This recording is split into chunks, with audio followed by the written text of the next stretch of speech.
በስመ አብ ወወልድ ወመንፈስ ቅዱስ አሐዱ አምላክ አሜን።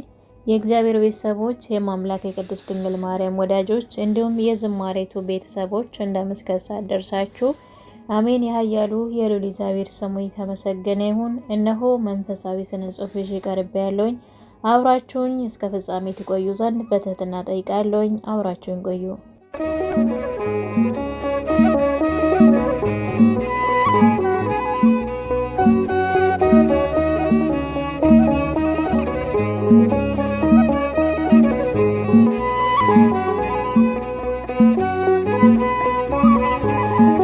የስነ ጽሑፍ ርዕስ ሕይወት። ከሕይወት በላይ ጥንቃቄ የሚደረግለት ምንም አይኖርም። ለሕይወት ደግሞ የምናደርገው ጥንቃቄ ፍርጃ ብዙ ነው። በዚህ ምዕራፍ ጥንቃቄ ጭንቀትን ለማስወገድ የሚኖረውን ሚና እናያለን። ሕገ ወጥ እንዳንሆን፣ ወንጀል እንዳንሰራ እንጠነቀቃለን። እግዚአብሔርን ትእዛዝ እንዳናፈርስ፣ ኃጢአት እንዳንሰራ እንጠነቀቃለን። በንጽህና ጉድለት ለበሽታ እንዳንዳረግ እንጠነቀቃለን። የእሳት የመኪና አደጋ እንዳይደርስብን እንጠነቀቃለን። ሁሉ ተገቢ ሆኖ እያለ ላለመጨነቅ ያለ እግዚአብሔር እገዛና ጥበቃ ፍጹም ልንሆን አንችልም።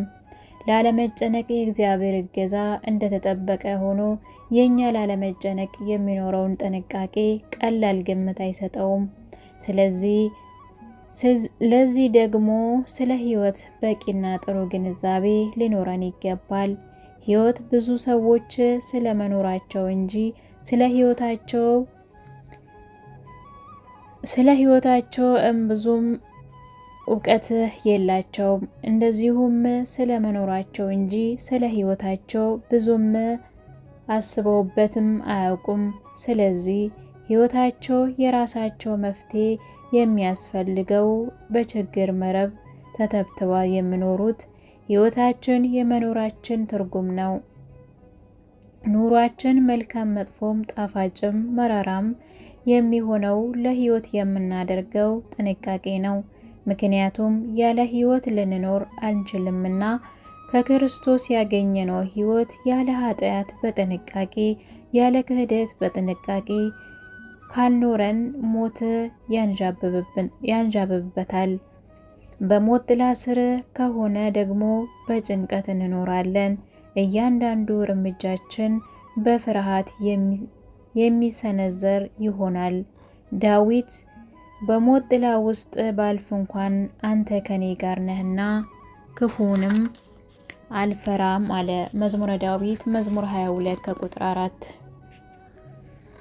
ምክንያቱም ለሕይወት የሚጠነቀቀ ሕይወትን የሰራት እግዚአብሔር ስለሆነ። ሰው ከእግዚአብሔር ጋር ከሆነ በሕይወቱ ተጠንቅቆና ሳይፈራ ይኖራል። ሕይወት ያለው ፍጥረት ሁሉ የተገኘው ሕይወት ካለው ነው። እያንዳንዱ ሕይወት ከኋላ የተገኘበት ሕይወት አለ። ራሳችንን ስናይ ከእኛ ኋላ ወላጆቻችን፣ ከእነርሱ ኋላ ደግሞ አያቶቻችን እንዲሁ እያልን ወደ ኋላ ብንጓዝ የምንደርሰው አዳምና ሔዋን ጋር ነው። እነርሱ ደግሞ ሕይወትን በቀጥታ የተቀበሉት ከእግዚአብሔር ነው። ወላጆች የላቸውም። ስለዚህ የሕይወት መገኛ የሕይወት ፈጣሪ እግዚአብሔር መሆኑን እንረዳለን። ስለዚህ ከእግዚአብሔር የተገኘች ሕይወት ከባለቤቱ ከእርሱ ሐሳብና ካንተ ጭንቀት ዋጋ የሚኖረው የቱ ይመስልሃል?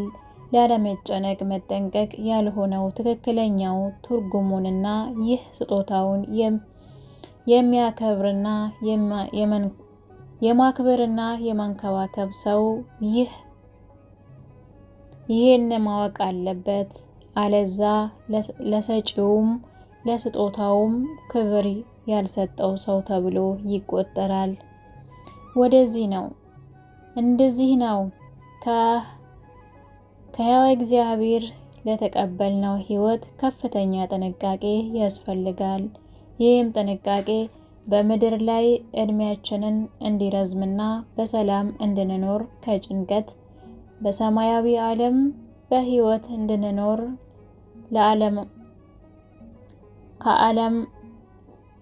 ከዓለምና ከኃጢአት ልንጠነቀቅ ይገባናል። ሕይወት ጥንቃቄ የሚያስፈልጋት መሆኑን የምንረዳው እግዚአብሔር በሕይወት የፈጠራቸው ፍጥረታት በሚታዩ ሕይወታቸው ራሳቸውን ከአደጋ የሚጠብቁትም እውቀትና መከላከያ ሰጥቷቸዋል። እንስሳት ሕይወታቸውን የሚጠብቁት ልዩ ልዩ ኃይል አላቸው። ኃይል የሌላቸው በሽሽት ለሕይወታቸው ይጠነቀቃሉ። ቤተ ክርስቲያን የሰው ልጅ በስጋና በነፍስ ተፈጥሯዊ ሕይወት ነው ምን እንደሚመስል ጥልቅ ትምህርት ታስተምራለች። በሚታየው ስጋዊ ተፈጥሮ ወይም ባህሪው እንስሳትን በማይታየው የነፍስ ተፈጥሮ ወይም ባህሪው ፈጣሪውን ይመስላል የሚል ነው። ይህ ማለት በጥልቅ ትርጉም ሰው ምድራዊውም ሰማያዊም ነው ማለት ነው። ስለዚህ ምድራዊ ሕይወቱ ያለ ጭንቀት፣ በሰማያዊ ሕይወቱ ያለ ኩነኔ ማለፍ ይኖርበታል።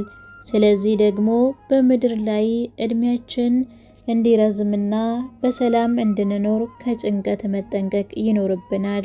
ስለዚህ ከዚህ በታች የተለያዩ ነጥቦችን እናያለን። ከዛ በፊት ግን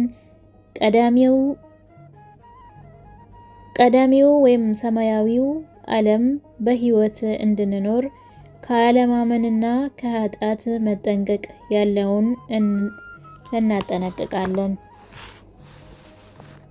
አዳምና ሔዋን ሰማያዊውን ሕይወትም እግዚአብሔርን የሚያስመስላቸውን መልክ እንዲያጡ አደረጋቸውና በሰው ባህሪ ውስጥ ጭንቀት እንዲፈጠር ያደረጉት ፈጣሪያቸው ለሰጣቸው ትእዛዝ መጠንቀቅ አቅቷቸው ኃጢአት ስለሰሩና ከእግዚአብሔር ስለተለዩ ነው። ለሰማያዊ ዓለም በሕይወት መኖር አለመጠንቀቅ ማለት በማያሻማ አነጋገር ከእግዚአብሔር መለየት፣ በዚህ ዓለም ኑሮ ከእርሱ ተለይቶ መኖር ማለት ነው። ዘፍጥረት ምዕራፍ 3 ከቁጥር 1-24 ወደ ሮሜን ሰዎች ምዕራፍ 6 ከቁጥር 23። በዚህ መሰረት ሰው በአፈጣጠሩ ዘላለማዊ ለሆነው ከኃጢአትም በኋላ ዘላለማዊነቱ ስላልቀረ ፈጣሪውን ሲክድና በኃጢአት ኑሮ ሲያልፍ ለሰማያዊ ሕይወቱ ባላደረገው ጥንቃቄ ምክንያት የሚጠበቀው ፍርድና ቅጣት ለዘላለም ይሆናል ማለት ነው። አሜን። ስለ ቃሉ የቃሉ ባለቤት ልዑል እግዚአብሔር ስሙ የተመሰገነ ይሁን። የሰማነውን ቃል እግዚአብሔር አምላክ በዓይነ ልቦናችን ያሳድርብን።